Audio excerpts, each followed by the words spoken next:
Hello everyone and welcome to Sunburned. Albino watches Phoenix Wright nail this guy. Ooh, this is the content we all subscribed for. This is why we play this game. Get him, Phoenix, and nail him. Nail him so hard. Alright.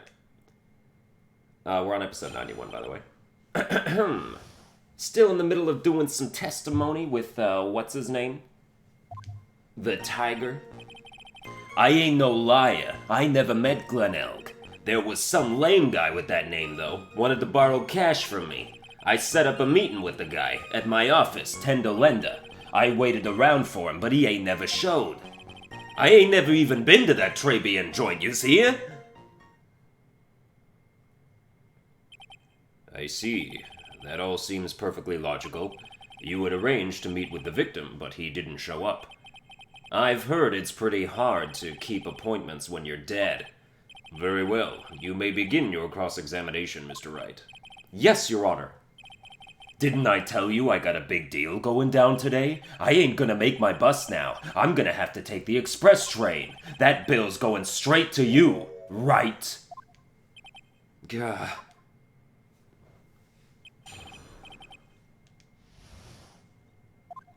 Alright. I mean, it seems like we don't even really need to press any of this.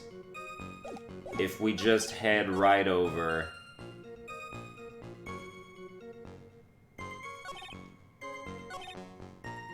here and use the Trabian matches that were found in Tenderlender. Perfect! Mr. Tigre, is there something you'd like to tell the court about these matches? Matches? What you's talking about? We found them in your office at Tenderlender. They're from that restaurant. Whoa. If you've really never been to Trabian before, what was a book of the restaurant's matches doing on your desk? You've been snooping around in my stuff now too, wise guy. What are you, my ball and chain? Ain't no broad controlling me. Order. Order! Well, witness, I think it's time you started telling us the truth, don't you? Sorry, I'm terribly sorry, forgive me. I ain't no pussycat. I don't go back on what I said. But, okay, I was at the joint that day. What? But listen good, alright? I might have been there, but I still never met that kid. Well, well. Looks like an order just came in for another testimony. I'm this close to proving it was him. He did meet Glen Elk that day, and he did put poison in his coffee. He must have. No, he didn't. To the last part, at least. I was supposed to meet with the kid at the restaurant that afternoon. When I opened the door to the joint, I saw one ugly scene. The guy was laid out over the table, stiff as concrete. I figured if the place wasn't hot already, it was gonna be, so I split. I heard the cop sirens on my way out, and I went straight back to my office. I see. You didn't actually meet with him in the end, then. Well, Mr. Wright, your cross-examination, please. Yes, Your Honor. Hold it! If I wait around here any longer, I ain't even gonna make the normal express. No more stupid questions. Ha, no problem. Anytime Tribe presses you on something irrelevant, I'll see he pays a penalty. Mr. Godot, that's my job. Your job is to slam that little hammer of yours and call a guilty verdict. So do it! Yes, sir. The special express ain't cheap, right? Just so yous know since yous payin'. Oh man, doesn't the rule of law mean anything around here? Alright, my ears perked up at around I heard the sirens and left. I was supposed to meet the kid at the restaurant. When I opened the door to the joint, saw an ugly scene. Guy was laid out on the table, sipping strong tea. Figured the place wasn't hot already, it was gonna be, so I split. Yeah, this has to be the, contestable answer. I heard the cops' sirens on my way out and I went straight back to the office. That's impossible because the cops didn't come for like a while. So... let's see. Glenn's time of death was between 1:30 and 2:30. I don't think that's what would do it. It doesn't say exactly what time he's supposed to meet with him, is the issue. I mean, let's just try it. No? Alright. That's fine. You know, they had the dude call the cops. The old dude. But they don't. There's nothing in here about that. Crime photo. Autopsy report. Floor plans. Broke the vase in my seat. Yeah, none of this has to do with that. So maybe this is the relevant statement that we're supposed to press? You went straight back? Did a bout of guilt suddenly hit you for what you did? What are you trying to say? You trying to tell me you ain't never been guilty of nothing? We all have our crosses to bear. We all have to swallow the dark secrets we hide. Like this! The courtroom's not exactly the place to talk about dark secrets, is it? It seems you've done it again, Mr. Wright. Another irrelevant line of questioning. I must impose a penalty accordingly. No way. Figured the place wasn't hot already. It was gonna be, so I split. I went straight back to my office.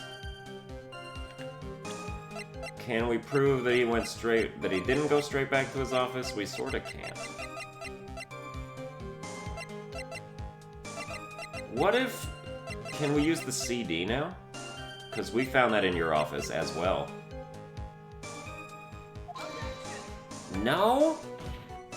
Wouldn't that prove that you were there and took it?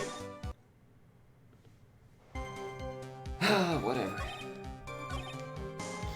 Guy was laid out over the table, stiff as concrete, eh?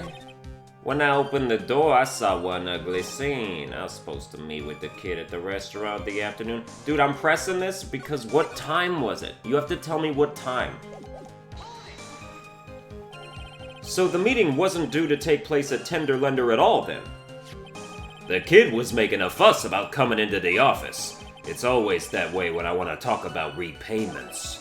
Even though I got the best punching bag you ever seen if there are any issues.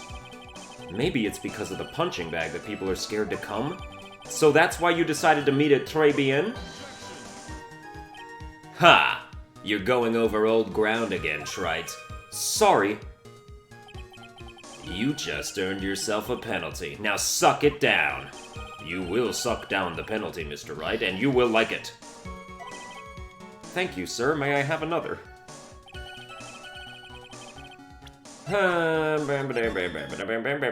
Okay, don't press that one then. Let's press this one then. An ugly scene? What do you mean? The witness has already told us, Trite, which makes that question irrelevant. Okay, never mind. Guy was laid out over the table. You mean you saw Glenn Elg's dead body? I guess I did, but I only saw him from behind. He was wearing some raggy bit of cloth he called a hat.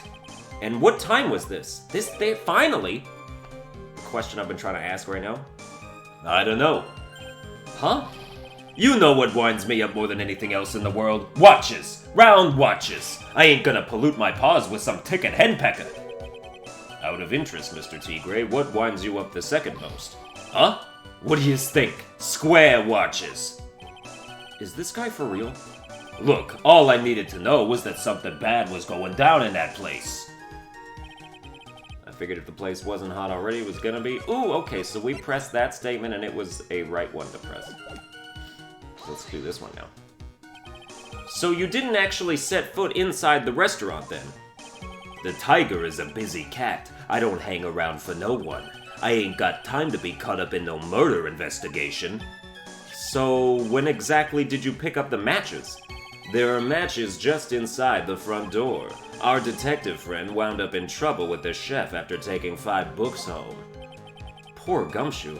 It's almost enough to make a man cry.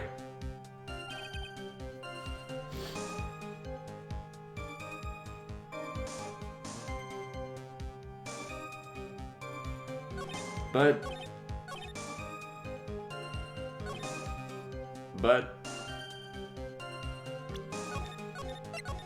Am I supposed to press this one again now? Is this supposed to be like, oh, press statement 4, then statement 3?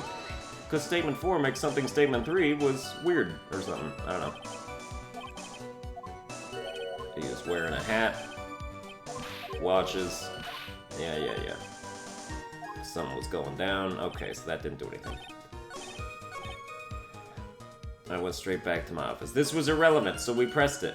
But, like, pressing the relevant stuff didn't help either. So what do you want from me now?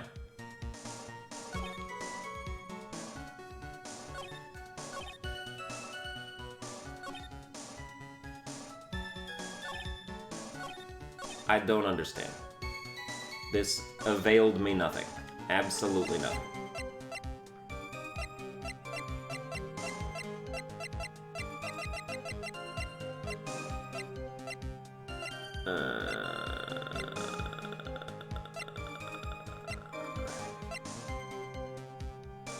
Meet with the Tiger. Paper badge, MC Bama. Millionaire radio flyer.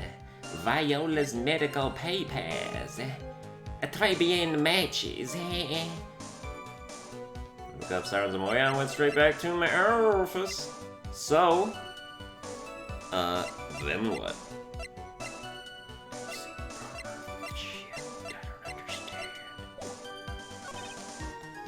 It was gonna be, so I split. Maybe this is the problem. And we say you did not split because of the CD. No! Oh, the humanity. It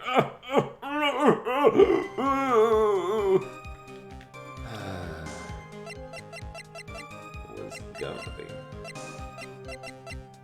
Super hot, bruh. About as hot as it gets. You wanna try Gumshoe's lunchbox, cuz?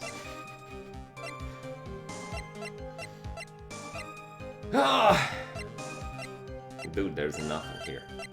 There's nothing. There's nothing.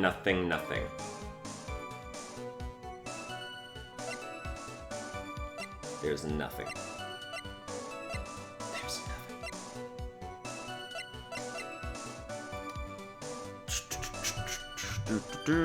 Ace Attorney Trilogy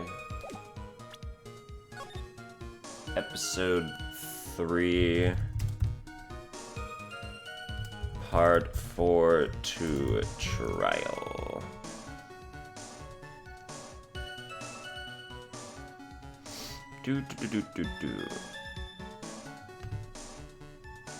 Alright, let's take a look at this one. I wouldn't do it if I didn't have to, but this doesn't make any sense at all.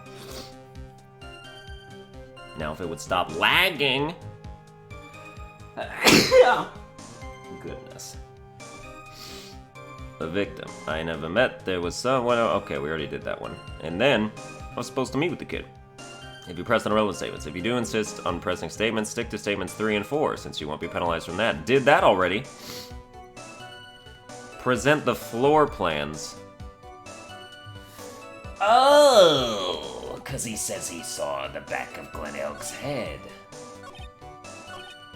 Except that's not in, like, any... Like, it's in the pressing of these testimonies, but it's not...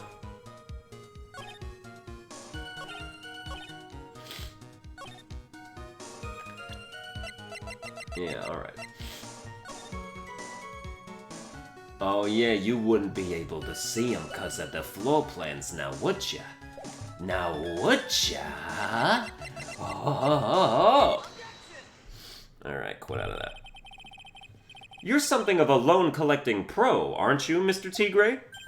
No one escapes the tiger's clutches. Well, I'm something of a lie-detecting pro. And no one escapes the Phoenix's clutches. I think it's time we got something straight. What's this, trite? A new line of irrelevant questioning? These are the floor plans of the crime scene. You say you were standing at the entrance, Mr. Okay, here's the thing. I thought the entrance was in the bottom right corner this whole time. I literally actually did. Even though I've been playing Dragon Quest Builders too, which means I know that that little, whatever you call that shape, the little curvatured, half-squared triangle thing, is the universal blueprint symbol for door, and yet it never connected with me, so whatever, man. I thought the entrance was in the bottom right. I thought you could see him maybe through, like, the corner or something. From there, your field of vision would have covered an area something like this. This reminds me of that the Classroom game. Did you guys ever play that? It was on, like, one of those addictinggames.com or, like, freeonlinegames.com. Stuff like that. It was, like, it's like a super, like, violent game about cheating and off the smart kid in the classroom and, like, avoiding the teacher's sightlines. It's pretty cool. Pretty disturbing at some points, but pretty cool. Alright. Indeed, the witness would have had a clear view of the victim's seat. Isn't that what I just said? I saw the back of the kid's head. Unfortunately for you, that is not possible. If the court would think back, you'll remember that between each of the tables is a tall partition. Why, that's true. Now look at the plans again. The truth is painfully obvious. From the entrance, the field of vision of any customer walking in ends here.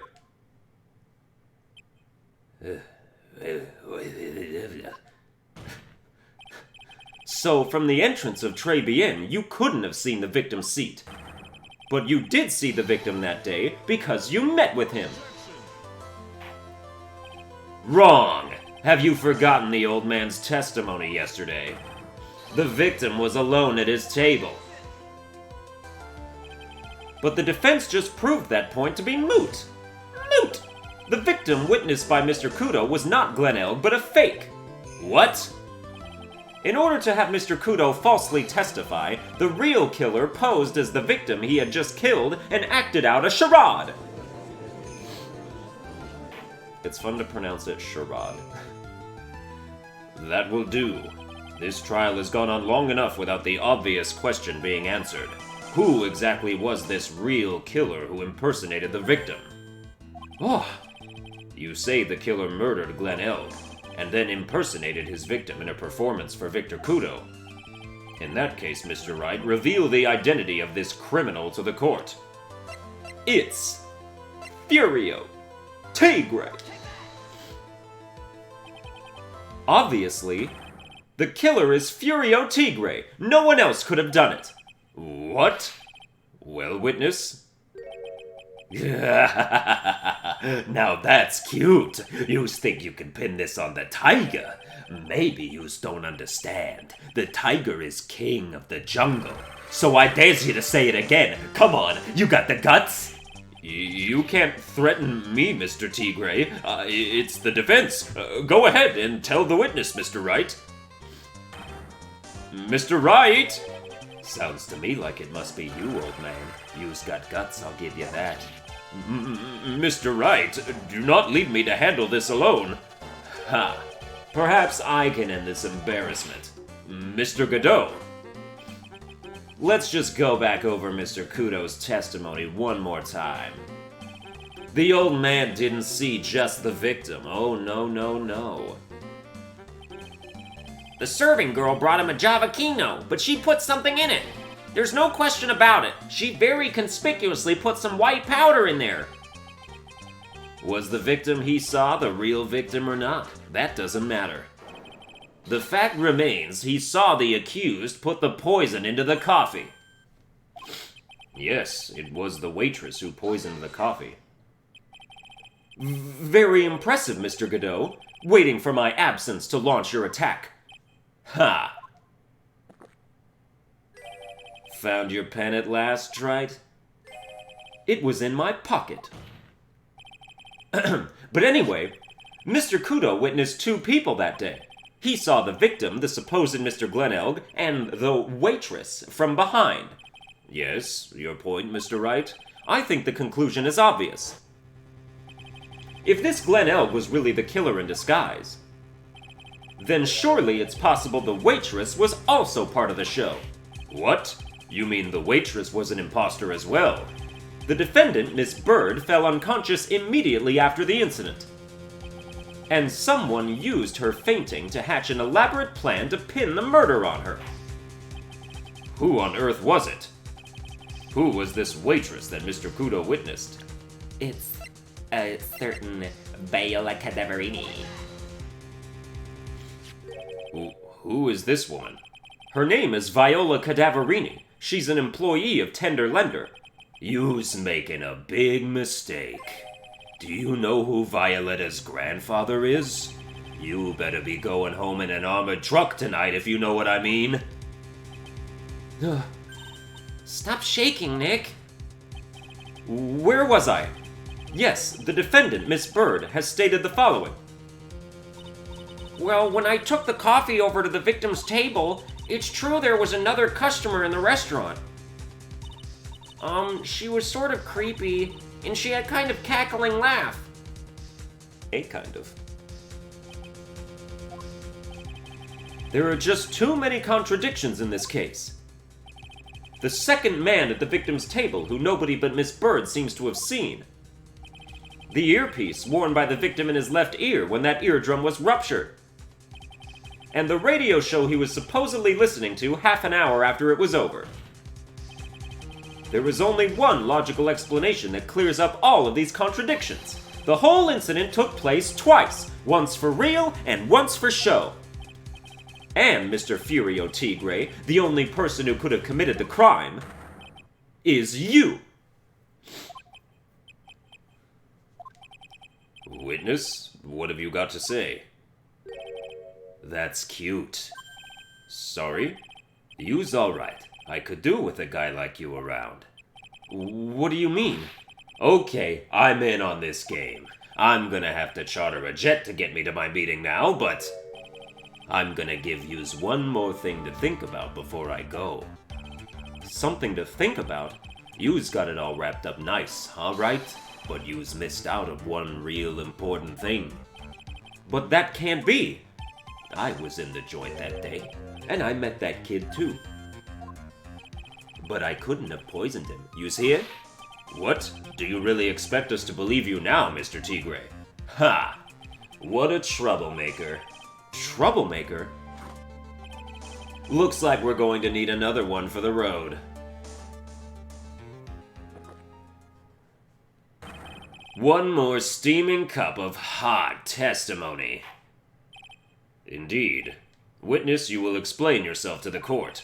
I will give you one more chance to testify. What happened that day at Très Bien between yourself and the victim?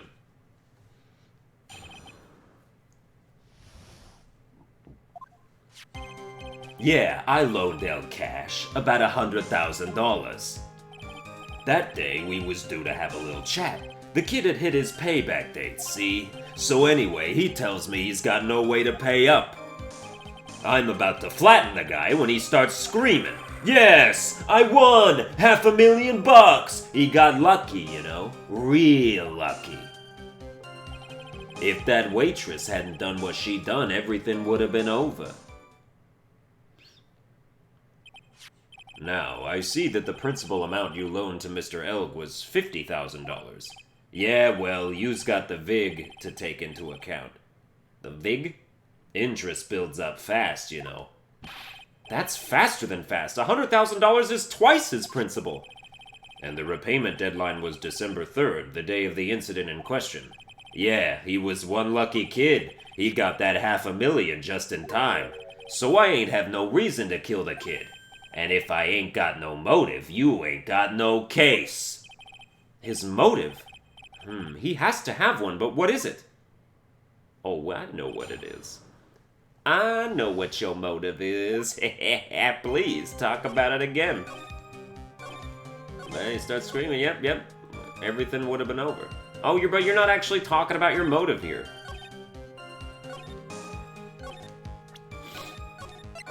Are we still imposing the thing where, like, I can't press...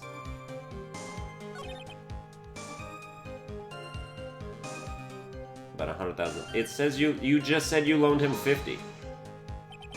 Did he have any way of paying the loan back? The fool was a gambler. He said he couldn't give it up till he landed a big win. So I agreed to help him. Help him? You? I kept hitting him with ideas for ways he could get a big win, but the guy kept losing. So you were helping him for his sake, or yours? Win through compromise. Yous help me, I help yous. What's the difference, huh? I don't believe this. Nick, would anyone really ever loan money to someone they thought was unreliable? Like, for example, if it were you, I'd only loan you $5, max. Thanks a lot, Maya. That day we was due to have a little chat. Kid had paid his payback date, see? Alright. So how much were you expecting him to pay you back on that day? What do you think? The whole package, $100,000 including interest. That's a real heavyweight punch. Once a client misses a repayment, you call the whole loan in. You want to make it in my world, that's all you's gotta know. And how many times had Mr. Elg been late with his repayments? Once. And how much was he supposed to pay back every month? $50. Sounds like Mr. Elg was in a real sticky spot. Yeah, at $50 a month, he'd never pay that huge loan off. So anyway, he tells me he's got no way to pay up. How much did he have left on his debt? You want it in round figures? About $100,000. That's the whole amount. We're talking about a guy who had 58 cents in his wallet. What? You's telling me he wasn't even gonna pay for the coffee? He certainly seems to have been a brave man, this Mr. Elg. That guy was smooth, I tell yous, real smooth. You'll have your money in less than 5 minutes. That's what he says to me. The guy then calls me the tender tiger. He was skating on thin ice with me. I'm about to flatten the guy when he starts screaming. Was that because The guy won the lottery. Was his last chance at a big win. And you can confirm that this is the ticket in question? That's it. The Millionaire radio show starts at 1:30 p.m. and runs for 10 minutes. That fixes the time you two met with some accuracy. And the whole scene was acted out again 30 minutes later. Also that Mr. Kudo would see it. I can still see the kid's face now. I ain't never gonna forget it. Yes, I won! $500,000! He got lucky, you know, real lucky. Was there anyone else in the restaurant at the time? I don't remember. If there was no one there, I'll wear that ridiculous tiger shirt for a month. Mr. Armstrong, Maggie, and if I'm right, Viola Cadaverini were all there at that time. So the victim had intended to repay you from his lottery winnings from the beginning? Seems that way to me. But you wouldn't normally expect to win the lottery, would you? Ha! The undying belief that your next roll will end the worst losing streak you ever had. That's what defines a true gambler. He makes it sound so cool. Don't be tempted, Nick. You haven't got the willpower for it. All I know is the kid took a shot and he got lucky in the end. If that waitress hadn't done what she'd done, everything would have been over. The waitress? You mean... The girl with the glasses in the defendant's chair. Who else could I mean? If she hadn't got in the way, things would have been bada bing, bada boom, over and done with. Maybe I should push a little on this.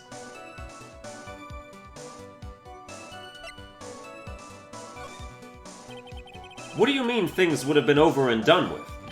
Are yous all there or what? I'm talking about the cash. I was there to get my $100,000 back. That's all. I'm a businessman. It was all coming together before that waitress got in the way.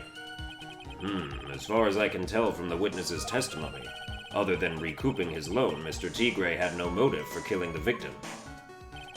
Witness, you will amend your testimony to reflect what you just said. The tiger's motive, huh? I didn't have no other reason to kill the guy. That's where you're wrong. That's where you're wrong. That's where you are so incorrect. Show me that medical papers. So you just intended to get back the $100,000 Mr. Elg owed you, correct? I loaned the guy the cash, so that's my right. Unfortunately for Mr. Elg, $100,000 wasn't enough to cover it, was it? Huh? About 6 months ago, you were involved in a traffic accident, weren't you? An accident involving a car and a scooter, in which a young woman was injured. She was taken to the hospital where she underwent surgery. Where did you get all this info? These medical papers document the treatment of the young woman in question. According to these, her operation cost $1 million. Payment for these expenses was due in December of last year and was paid in full. $1 million? A preposterous sum. Someone should sue these HMOs. Ha! No one would pay a bill like that. If the medical association got wind of it, the hospital would end up as dead as a morgue. But Mr. Tigre had no choice but to pay, because his very life depended on it. Grah! Order! Order, order! Dar, dar, dar, dar, dar. You say his life depended on it, Mr. Wright. Indeed it did, simply because the injured woman was none other than Viola Cadaverini. Did you say Cadaverini? Bruto Cadaverini, mob boss in charge of all underworld activities in the city, and doting grandfather to his precious Violetta, also known as Viola Cadaverini. Puh! Your life was in danger unless you paid compensation to the boss, correct? It makes sense. You were desperate to acquire the $1 million Cadaverini demanded of you. So desperate, in fact, that you decided to sacrifice Glen Elg's life to pay your debt. Order! Order! Order! What do you say to that, witness? It's a nice little fairy tale, Trite, but even if the witness did need $1 million, that doesn't tie him to Mr. Elg's murder. Mr. Elg only owed him $100,000 and had no hope of repaying it anyway. Yeah, that guy wasn't worth my spit. I don't think so.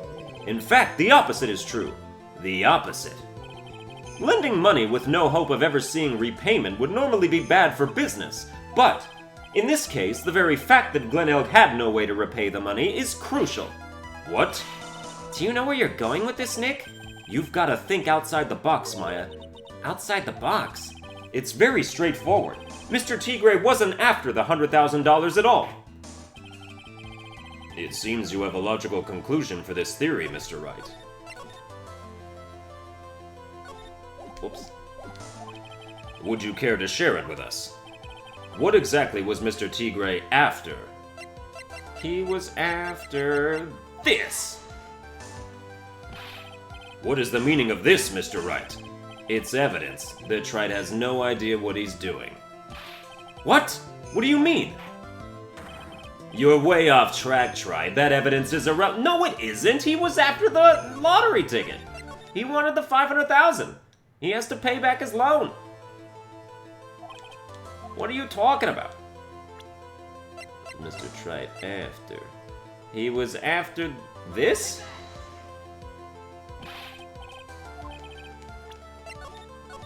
Oh my god. I don't understand now. Jean's loan contract, perhaps? No? Alright.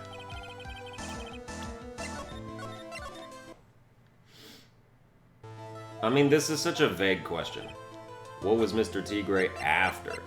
He was after money. What are you talking about? What's the problem here? Oh! Obviously, never mind. Glen Elg was a programmer, a highly skilled programmer. That skill was the collateral Mr. Elg put up in order to borrow the money. Care to explain how skill can be used as collateral to secure a loan, Trite? He had the skill to create a computer virus, and so he did. A virus known as MC Bomber. A computer virus? What does one of those do? A computer virus is a program that wreaks havoc on the insides of a computer. A computer? What does one of those do? I guess the beard isn't the only part of his honor that is from the Stone Age. I'll explain it to you later, Your Honor. Right now, this is the important point. A virus like MC Bomber would be worth several $1 million on the black market. Mr. Tigre, you couldn't have cared less about the $100,000, isn't that right? All you cared about was one thing, the virus.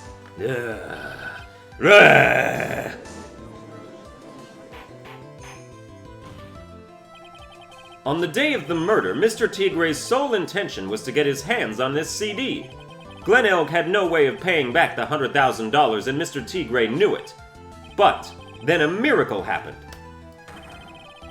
The kind that Mr. Tigre would prefer to say never happened, but he can't, and neither can I.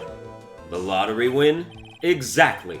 At the 11th hour, Mr. Elg won $500,000 on the lottery, which left Mr. Tigre with no way of getting his hands on the all-important CD. At least, no legitimate way.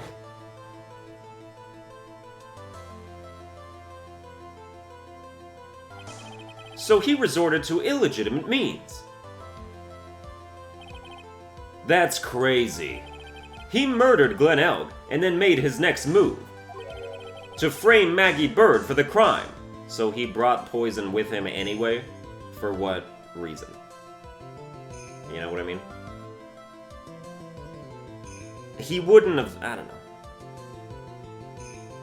Okay, he met with the tiger. What do you think? Okay, so for logistics and like non-plot hole purposes here, do you think that Tigre would have previously known about MC Bomber, like that he would have been told that, hey, I got something worth millions of dollars here. Hey, you'll see it when we meet at the thing, you know? So then, you know, like that. And so that... But then why would he bring poison if he thought that he was just gonna get this CD or something? Or like if he was gonna get the money from the CD?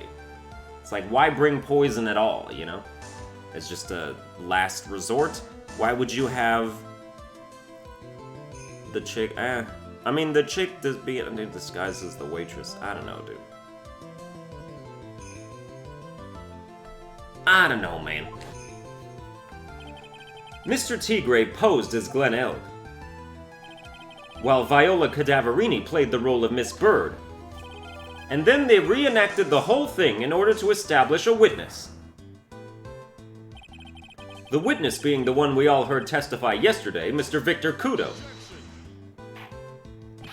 Like I said, Trite, that's crazy. No one could pull off a stunt like that. For starters, there's no way the chef could have been kept in the dark about it. But Mr. Armstrong was in on it from the very beginning. Have you forgotten already, Mr. Godot? Mr. Armstrong owed the witness money too. $500,000, in fact. He had no choice but to go along with Mr. Tigre's plan.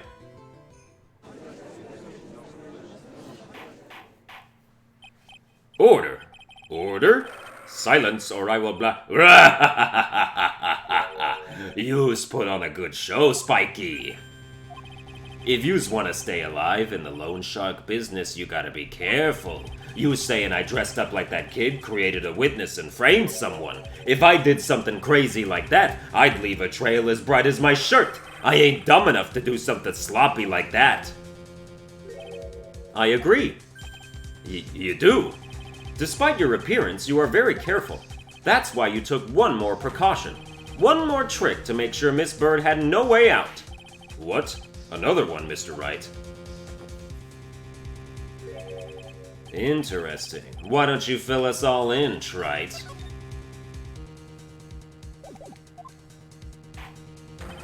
What was this trick you say Mr. Tigre performed to frame the accused?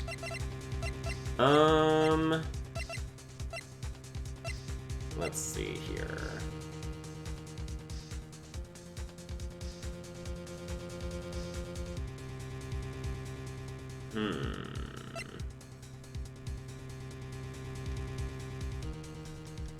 Found during a body search of Maggie.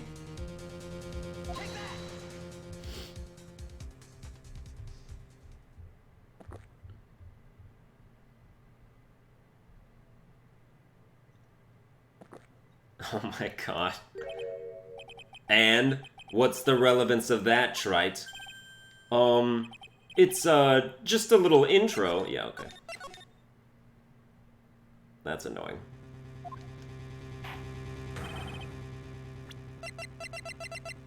to frame the accused. I mean, he put the lottery ticket in the body in Maggie's stuff. Small pocket, but big stains. The potassium cyanide.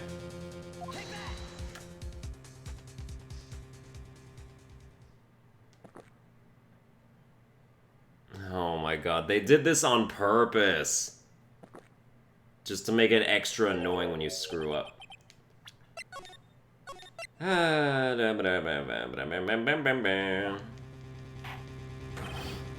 Drink your damn coffee somewhere else, bitch. Yeah, I said it. Frame the accused. I forget what the whole deal with this medicine was.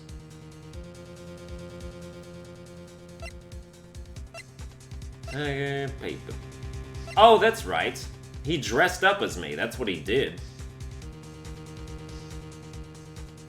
Right? Are we talking? Yes, okay. What on earth is that? What an insult to think anyone could be fooled by such a childish imitation. Consider yourself insulted, Your Honor. Mr. Tigre, you didn't just pose as the victim on the day in question. A month ago in this very court, you posed as me. What? That's the truth. But the witness looks nothing like you, Mr. Wright. Although, now that I think about it, it was you, wasn't it? No doubt it was you, standing in here, this very court, a mere month ago. The Phoenix Wright who put up the most disreputable, shabby defense I had ever seen.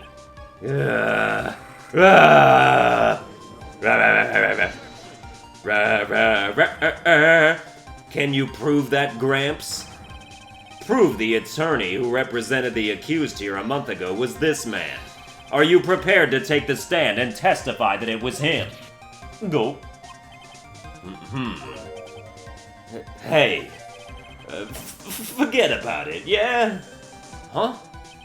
I wouldn't do something like that, not me. You made a mistake, right? It was someone else, huh? Have you no pride, sir?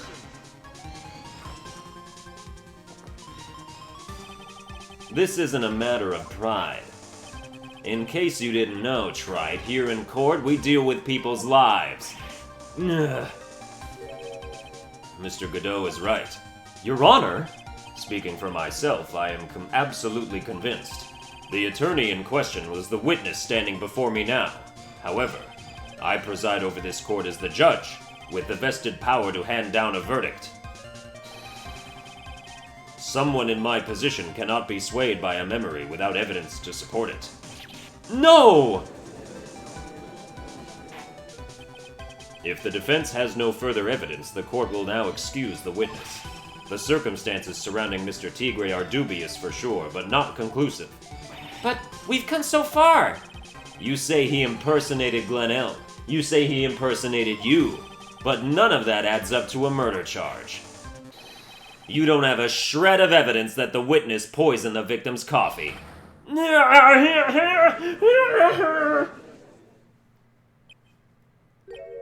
Ha! Sucks to be you, right? Don't mess with the tiger, or you're gonna get mauled, you's got that? All we managed to do here was chase him around a bit, but I was so close to getting him to admit his own guilt. Ha! Looks like I won't be needing a refill. If I just had one more piece of evidence, and maybe I could get Maggie off the hook. This witness's cross-examination is over. You are free to go, Mr. Tigre.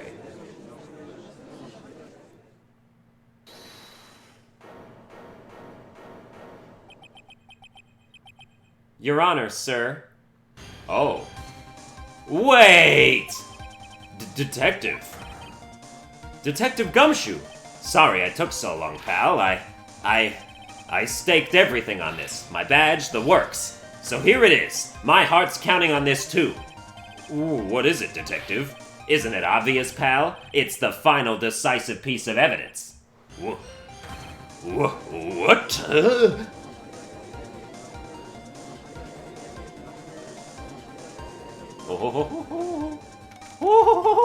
That's gonna do it for this episode. Hope you enjoyed it. If you did, you can like, share, and subscribe, and I'll see you guys next time.